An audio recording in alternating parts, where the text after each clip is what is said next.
Assalamualaikum warahmatullahi wabarakatuh. Hai semuanya, balik lagi di channel YouTube aku, Lijan Roktapiana. Buat kalian yang pertama kali ketemu sama aku dan baru pertama kali bergabung di channel YouTube aku, hai semuanya, salam kenal dan selamat bergabung. Nah, di video kali ini aku bakal bahas sesuatu yang berbeda karena di sini aku bakal bahas bukan tentang skincare atau bukan tentang fashion atau bahkan bukan tentang makanan atau bahkan mungkin bukan tentang jalan-jalan. Tapi di sini aku bakal ngebahas salah satu tentang promil. Nah, di sini siapa nih yang lagi alami program kehamilan? Tapi di sini aku bakal nge-share sesuatu yang memang mungkin akan bermanfaat bagi orang-orang yang menonton video kali ini. Mau tahu pengalaman apa aja yang bakal aku share ke kalian semua? Pantengin terus videonya dan jangan lupa kalian untuk subscribe, like, and comment. Pernikahan aku udah hampir, sebenarnya udah mau satu tahun ya. Awalnya sebenarnya nggak yang namanya nggak ditunda atau misalkan pengen cepet-cepet ya hanya bisa berdoa dan berikhtiar. Gimana kita dikasih dari yang di atas. Nah, aku di sini promilnya itu alami dulu ya. Jadi nikahan bulan keberapa ya? Bulan 8 atau keberapa aku lupa. Pokoknya hampir 1 tahun. Nah, di situ memang aku belum dikaruniai. Aku juga banyak banget mencari informasi tentang promil-promil kayak gitu, mulai dari yang alami sampai yang memang katanya sih ada pijit, cuman itu tidak direkomendasikan ya. Suatu ketika aku mengikuti step by step yang ada di vlog orang. Pertama kali aku ikhtiar yaitu secara alami. Jadi kan banyak orang-orang yang udah berhasil, katanya minum yang Polavit lah, minum vitamin E, minum vitamin yang lain-lainnya, lalu minum madu curiat. Dan karena memang saudaraku juga dia minum madu curiat, katanya sih berhasil gitu. Tapi kalau darullah emang aku juga belum dikaruniakan, jadi belum dikasih kesempatan gitu loh. Ya di sini aku juga haidnya itu tidak teratur ya, jadi siklusnya itu kadang panjang, kadang pendek. Kan yang normalnya itu 28 sampai 35 hari. Karena aku juga sempat baca-baca di artikel dokter SPOG, aku tiap bulannya itu kadang maju, kadang mundur. Jadi kadang kalau misalkan kadang 28, kadang 30 gitu. Jadi nggak benar-benar teratur. Harus lihat siklus yang dimana perempuannya itu lagi subur ya. Nah, jadi aku tuh kadang-kadang nggak bisa ngelihat aku tuh kapan sih suburnya gitu. Kadang maju, kadang mundur gitu. Kalau misalkan yang teratur kan memang sudah kelihatan nih, kalau di waktu ini di tanggal segini aku tuh lagi subur-suburnya gitu. Cuman memang aku juga download salah satu aplikasi yang memang itu kalender mencatat haid aku tuh berapa hari gitu, suburnya aku tuh di mana gitu. Nah, aku juga udah diterapin kalau misalkan lagi subur itu kan melakukan ya sama suami gitu kan. Nah, salah satu dokter yang memang aku suka ikutin di media sosial itu ada dokter Yasin. Aku bakal tunjukin ini. Dokternya memang bagus banget ya buat informasi, segala informasi mulai dari yang kayak seputar kehamilan, promil, atau misalkan yang kayak gangguan kesuburan, kayak yang mitos, fakta kayak gitu, banyak banget. Mengikuti langkah demi langkah dari dokter tersebut. Bukan cuma dokter tersebut, tapi aku juga mencari-cari informasi dari dokter yang memang ada di YouTube yang lainnya. Jadi, banyak banget aku ikutin gitu kan. Singkat cerita, sejak pertama pernikahan aku di situ memutuskan buat kata suami, ya udah yuk kita promil ke salah satu dokter SPOG. Nah, di situ aku emang diperiksa.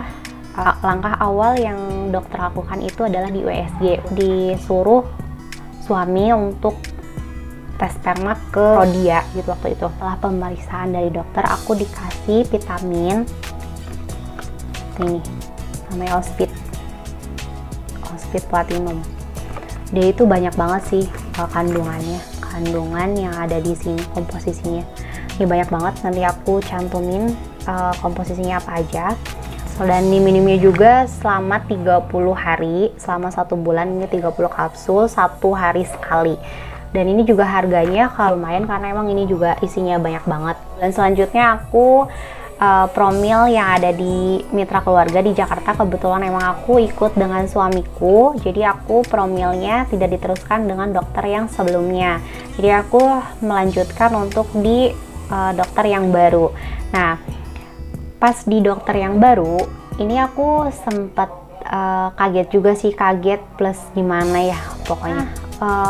Yang pertama kali aku diperiksa, yang pertama kali aku dilakukan oleh dokter itu adalah kayaknya USG transvaginal. Jadi ada alat yang dimasukkan ke dalam vagina. Jadi aku posisinya itu mengangkat kayak mau lahiran, lalu alat itu dimasukkan dan itu ada kamera gitu, ada kamera. Tapi di situ memang hanya serviknya aja, nggak sampai ke rahimnya gitu. Nah, pas gitu emang aku tercengangnya di sini itu ada salah satu polip serviks. Kata dokter itu mengatakan itu salah satu penghambat dari kehamilan. Nah, di situ aku shock banget. Aku nggak tahu harus kayak gimana, dan ya Allah, ini aku bener-bener kayak di siang bolong, kayak yang aku tuh disambar geledek gitu loh, kayak ya Allah gitu loh. Pengobatannya seperti apa, gimana gitu loh. Dan dokter mengatakan ya oke, nanti si polipnya itu akan kita obati dulu.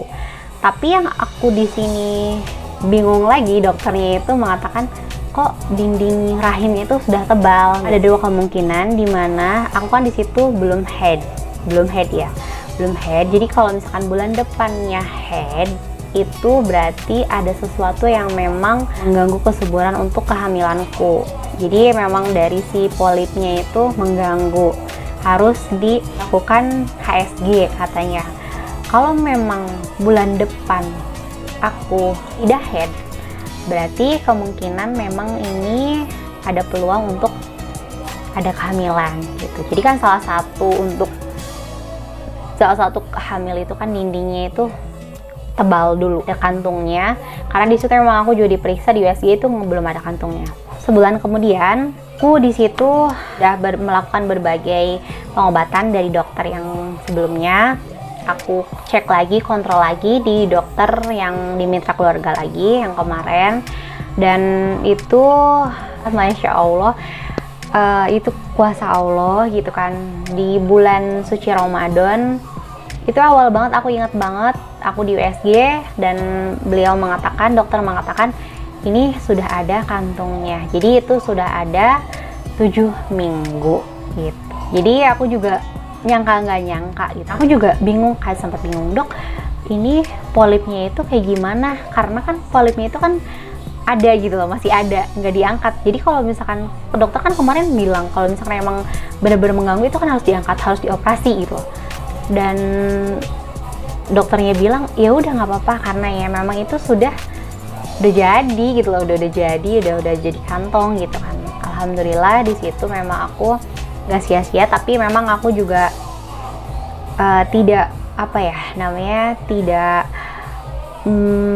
meyakini, maksudnya tidak meyakini dalam artian kayak oh iya aku promil berhasil gara-gara di dokter ini atau di dokter itu gitu kan. Tapi memang itu balik lagi tuh kuasa Allah gitu, kuasa atas izin Allah. Memang aku sudah memang dipercaya buat untuk dikaruniai seorang bayi gitu loh. Segitu aja dulu video kali ini. Pembahasannya bakal dilanjutkan di video selanjutnya karena bakal memakan waktu. Takutnya kalian juga bosan dengar cerita dari aku. Jangan lupa untuk kalian subscribe, like, and comment. Assalamualaikum warahmatullahi wabarakatuh. See you.